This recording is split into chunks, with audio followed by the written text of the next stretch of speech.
నమస్తే అండి. ఈరోజు మనం షుగర్కి సంబంధించిన పరీక్షల గురించి మాట్లాడుకుందాం. షుగర్కి సంబంధించినంత వరకు కన్ఫర్మ్ చేయడానికి ఎఫ్పిఎస్, పిపిబిఎస్ అనే పరీక్ష చేయించుకోవాలి. Fasting blood sugar, post prandial blood sugar. Fasting blood sugar 8 గంటల ఫాస్టింగ్ తర్వాత చేయించుకోవాలి. జనరల్గా ఉదయం లేచిన తర్వాత పరగడుపున చేయించుకునే రక్త పరీక్ష, ఏమీ తినకుండా తాగకుండా. తర్వాత బ్రేక్ఫాస్ట్ చేసి 2 గంటల గ్యాప్ ఇచ్చి పోస్ట్ ప్రాండియల్ బ్లడ్ షుగర్ అనే టెస్ట్ చేయించుకోవాలి. ఎఫ్బిఎస్ వాల్యూ 126 కన్నా ఎక్కువ ఉండాలి. పీపీబీఎస్ వాల్యూ 200 కన్నా ఎక్కువ ఉండాలి.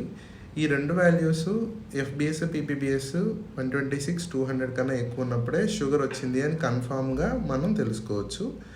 తర్వాత మానిటరింగ్కి ర్యాండమ్ బ్లడ్ షుగర్ అనేది కూడా చేయించుకోవచ్చు. జిఆర్బిఎస్ అని కూడా అంటాం. గ్లూకోమీటర్ సహాయంతో చూసే రక్త పరీక్ష, వేలుగుచ్చి చేసే పరీక్ష అంటాం. తర్వాత యూరిన్ రొటీన్ టెస్ట్ అంటాం.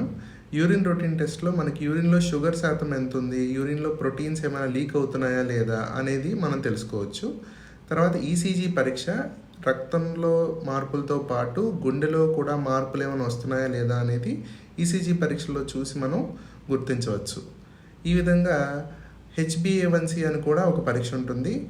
చివరి 3 నెలల్లో షుగర్ కంట్రోల్ ఏ విధంగా ఉంది అనేది తెలియజేసుకోవడానికి హెచ్బిఏవన్సి అనే పరీక్ష హెల్ప్ చేస్తుంది.